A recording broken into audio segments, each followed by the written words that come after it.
All right. Thank you for watching this. If you're watching the 7th period, that means we had a half day. Yay!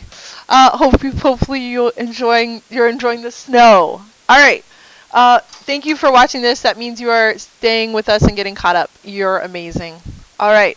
So you're with my first period right now, and we're on page 8. So find your packet, page 8, and try that. Take a minute, and then we'll talk about it. All right. Hit pause.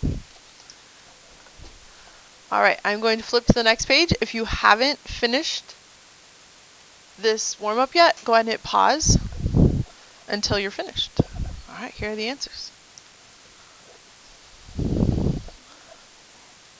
Yes. Alright, we're going to zoom in real quick and talk. So in this situation, sine of A is opposite over hypotenuse. Opposite over hypotenuse. The opposite side over hypotenuse. That's right. Adjacent over hypotenuse. And notice there's some similarities between, depending on what your perspective is, right? Here, with sine of the angle A side is the opposite. But if you're over here at the T angle, that A side is now the adjacent. So the sine of this angle is equal to the cosine of that angle. Sine of this angle equals cosine of that angle. Aha. And how are A and T related? How are angle A and T related? So I heard opposite. So if A is 20 degrees, T is negative 20 degrees? That's what I hear when I hear opposites. Oh, that's not what we meant. Okay, what do you think? Abraham? They add up to 90. We call that complementary. Perfect. Yeah, so they add up to 90 degrees. So that's an interesting fact. Okay, all right. So sine and cosine match when you're looking at it from the opposite perspective, from the complementary perspective. All right, so down here they're saying which two ratios are equal. So cosine of A is equal to sine of T. Sine of A is equal to cosine of T. If you multiply the two tangent values together, you get 1 because they reciprocated, and if you multiply something and its reciprocal, you end up with 1. And the last one's asking what ratio could you make to get tangent? And it turns out that if I take sine divided by cosine, if I divide those, the c denominators cancel out, or I multiply by the reciprocal, and I end up with a over t. I end up with tangent. So sine divided by cosine equals tangent. All right. Cool. Any questions on that? Here are some homework answers.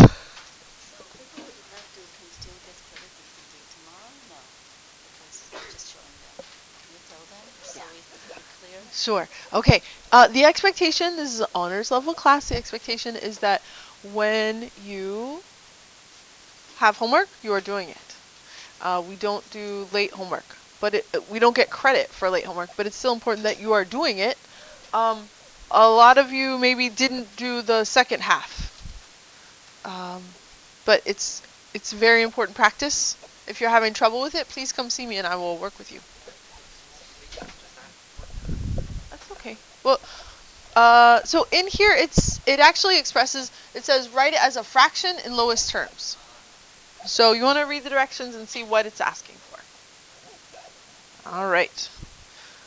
All right, and the second page looks like this. So sometimes you'll see two answers. That's because if you use the table, you're going to get one answer. If you use your calculator, you'll get another answer. So one's more precise than the other. And both would be acceptable on an assessment. But the more precise you can be, the better. Are there any questions or confusions about that?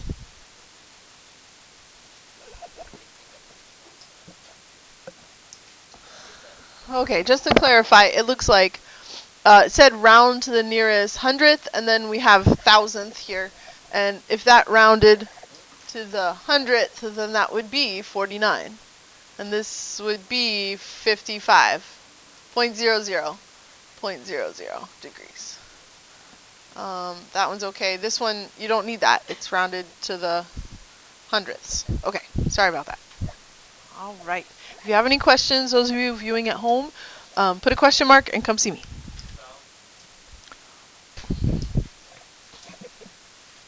So, we are on the next page, and our goal here is to find a missing side length. The next page is going to ask us to find a missing angle measure. So that's our goal by the end of class, is to find the missing side length and the missing angle measure. We have to decide which are we going to use, sine, cosine, or tangent, for each problem. So we want to look at what do we know, what do we want to know. So in this first problem, I see the angle of 25. It says use what you know about trig ratios to set up an equation and solve for the missing side. Round to the nearest hundredths. Okay. So, first step is think about what do we know. I am going to be looking from this perspective, this angle. So we've got an angle measure of 25 degrees. And what side is this side? The opposite side. Good. So I know the opposite side, and I know, oh, I'm sorry, I don't know it.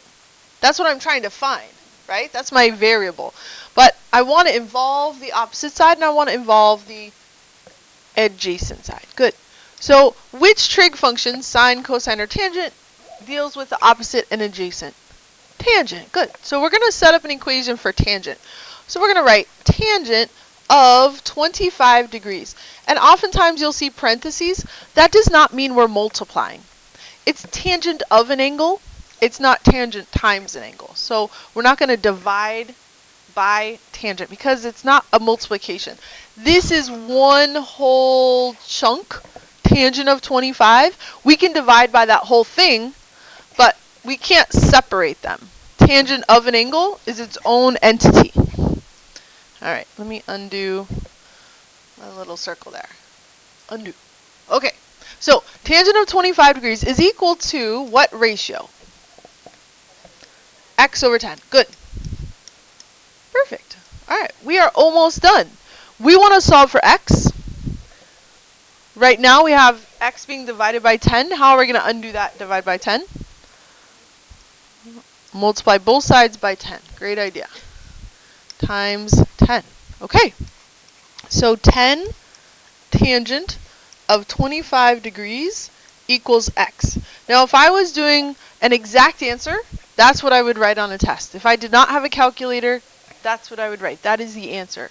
But if I have a calculator, I'm going to plug it in. Or I'm going to look it up on my table. So let's start with the table. 10 times what? What is the tangent of 25 degrees? Whoops. Tangent of 25 degrees is 0.4663. You guys agree? 25 degrees, tangent, 0.4663. Okay.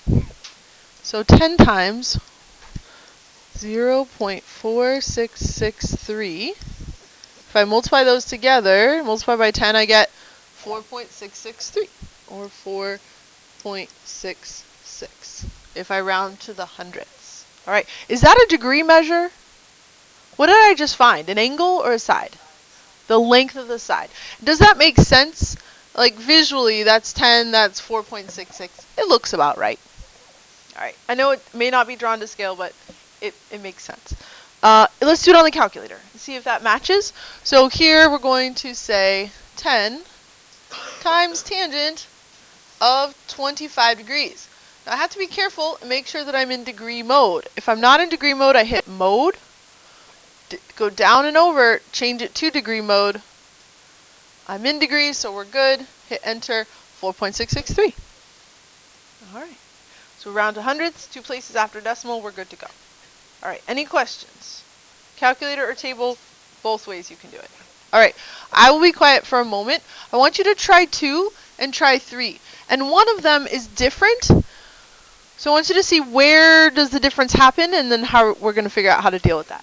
Okay, I'm going to hit pause. You guys take a minute to do that. If you're watching the video, hit pause too so you can try it on your own. All right, so I am going to catch up. So what I really wanted to see here was cosine of 39 degrees equals adjacent over hypotenuse. XO is at 7. So that was a very similar setup to this one. Multiply both sides times 7. 7 cosine of 39 degrees equals x. X is approximately, and we'll figure that out. All right. But this one ended up being a little different. Opposite over hypotenuse, that would be sine, right? So sine of 46 degrees equals opposite over hypotenuse. So in this case, something happened that's a little different. Now we have a variable in the denominator instead of the numerator. So now we've got to figure out how that works. As I was walking around, I saw a few students try something like this, which is very common. Sometimes students want to say, hey, let me do the same thing. Like I did here, I multiplied by 7 to clear out the 7 times 7. Can I just multiply by 8? That's the first question. No, because 8 times 8 is 64, and it's not going to clear out the 8. It's not going to clear out the x either. Eli, what would you do?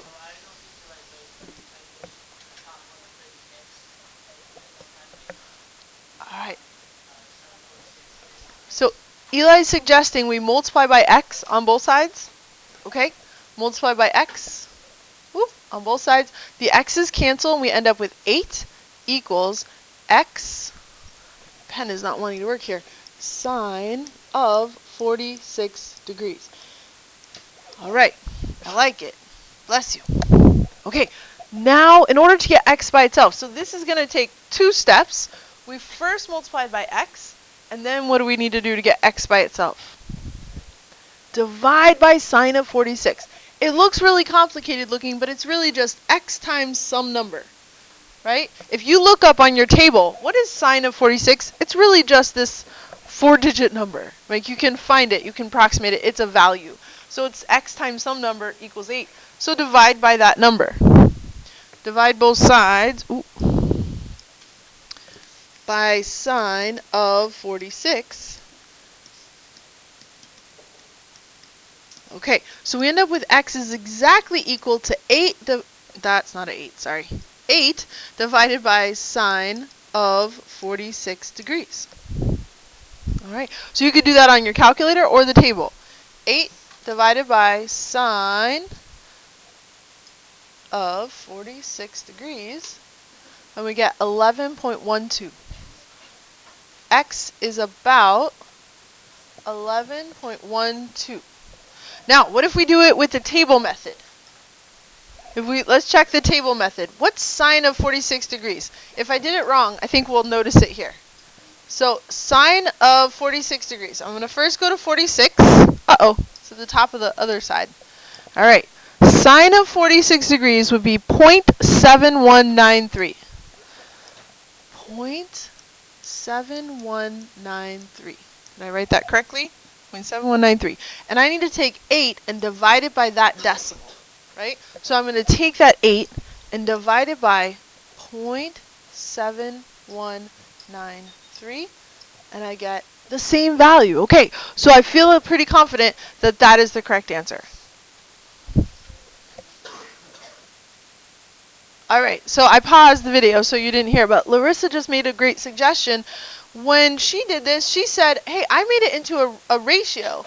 Sine of 46 degrees over 1 equals 8 over x. And then what she did is she said, hey, I just cross multiplied. 8 times 1, x times sine of 46. And you get x sine of 46 equals 8. So it jumps you right to that step. So maybe cross multiplication is an even better method when solving these. Since we've been doing a lot of proportions with our similarity unit. All right. I'm going to give you some time to work on the next 3. Let's see how much time we have in class.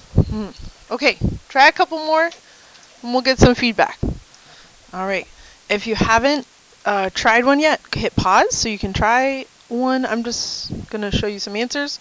We can check our work. Okay.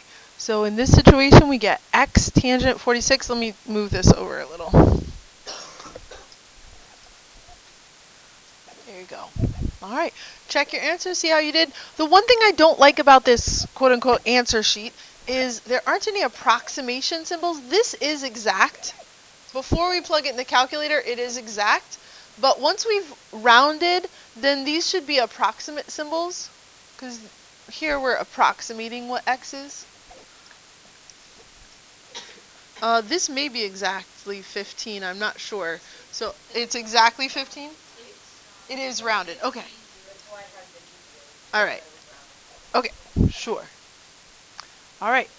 Are there any questions about that? All right. So we're going to go ahead and jump to some angles. What if I knew two sides and I want to solve for an angle measure?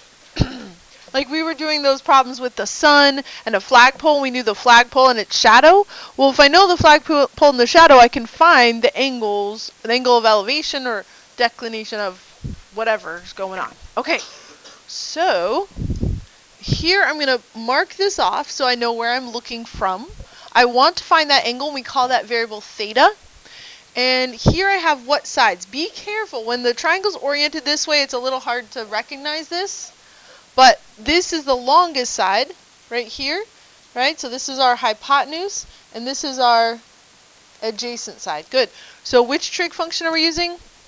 Cosine. Good. Oops, I was going to write the whole word. Cosine of theta, right? I don't know what that is yet. Cosine of theta equals adjacent over hypotenuse. Alright, are we all okay with the first setup step? Cosine of theta equals 12/13. Okay, so now what we need to do is we need to undo cosine. And some students might feel like, oh, it's a parenthesis, so it's multiply, but we've already talked about that. It's not a multiply. It's cosine of an angle, and that angle is kind of like inside and incorporated into that cosine. So to undo cosine, what we do is we take the inverse cosine of both sides. Cosine inverse of both sides. Okay, so this is the inverse function undoes, so cosine inverse and cosine undo each other, and theta drops down. Like this and this cancel each other out. And on this side, what we get is cosine inverse of 12/13. And we've kind of already done this, right? We found an angle measure. If we knew the ratio, we could find the angle measure. We're just working backwards. Sorry, that looks a little funny.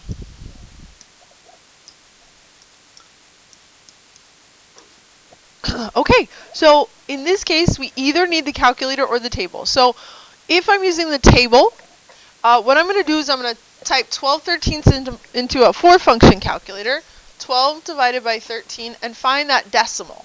So now I'm taking this 4-digit decimal, 0.9230, and I'm going to find it on the cosine, and I'm going to figure out what angle we're at. 0.9231, 0.92 in cosine, 0.9231. Now, I'm not going to find the exact number, but I'm going to try to find which one is closest. 0.923. Is it closer to 27 or 20? I would say it's closer to 20. 9205 is closer than 9275, because that's 400 thousandths away instead of, yeah, okay. All right, so we're going to use this one, so I'm going to say it's 23 degrees. So theta is a very approximately 23 degrees.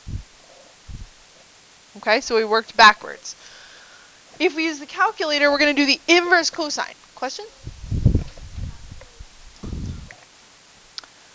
All right, so if we're using the calculator, we're not on the table. We're not going to use just that 4-digit number. We're just going to use the whole 12/13.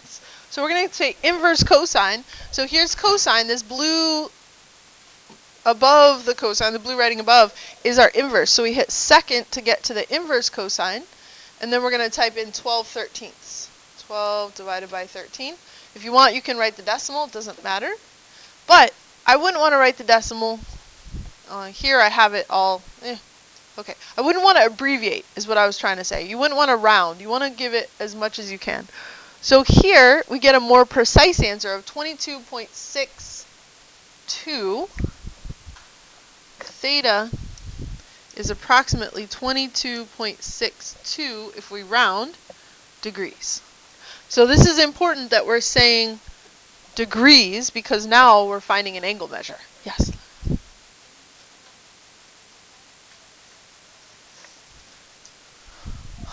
All right, so let's go ahead and set some more up. Now, I'm showing you this because mathematically it's the right thing to do. Um, do I expect you to show that on every single problem? I mean, if you want to be very precise mathematically, it's a good idea. I think a lot of students go from this step to that step without showing it, but that's the why of it, right? So what do we have here? Opposite and adjacent. Tangent of theta equals opposite over adjacent.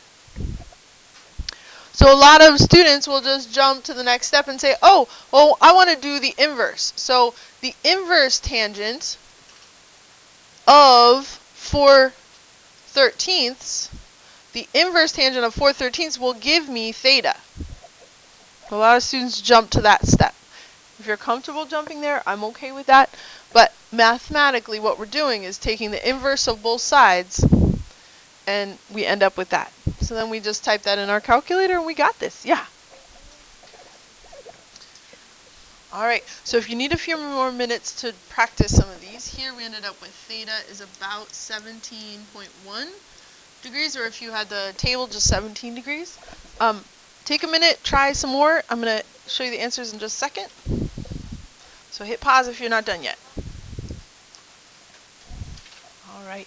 Here are some answers. Bless you. Again, if you're using the table, you're going to have less precise answers. You'll have whole numbers, 17 degrees, 67 degrees, 48 degrees, 37 degrees, right? You'll have the nearest whole degree. So here it was pointed out that here we're using cosine of angle A, but really what we're finding is cosine of theta, right? Like theta is our variable, but cosine of angle A, they're kind of interchangeable. It's angle A is like more of a position, and theta is more the variable. Yeah.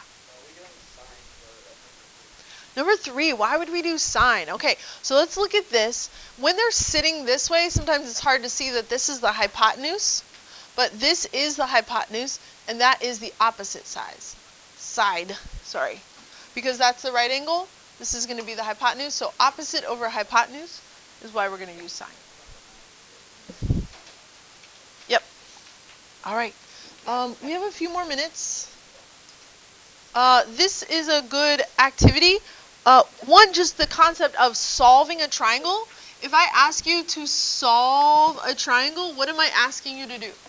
I'm asking for you to tell me what every angle and every side is. So this is saying, let's use the measure of 36 degrees. And let's make 3 different triangles. What if one side was 7.5? Or maybe this side was 7.5. Or maybe this side was 7.5. Okay, so then it's asking you to solve all of those triangles. So usually I give you a variable, and I say, hey, figure this out. Hey, figure that out. But now you have to kind of give yourself those variables and say, all right, what if I wanted to find this side? Well, opposite and adjacent. So I'm going to use tangent of 36 degrees equals opposite over adjacent, and then you can figure it out. Times 7.5, x equals 7.5, tangent of 36 degrees. All right, so you could solve for the angles. You can actually find this angle really quickly. You don't have to do theta. You could just say, oh, they add up to 90, right? All right. So I'm going to go ahead and show the answers just so the video, so you can have that information. Here are some answers. I may have set it up. Nope, I think I did it the same way. All right. So if you haven't tried it yet, maybe rewind, hit pause, try those. Thank you so much for watching the video. I am super proud that you are my student. Have a great rest of your snow day. All right. Bye.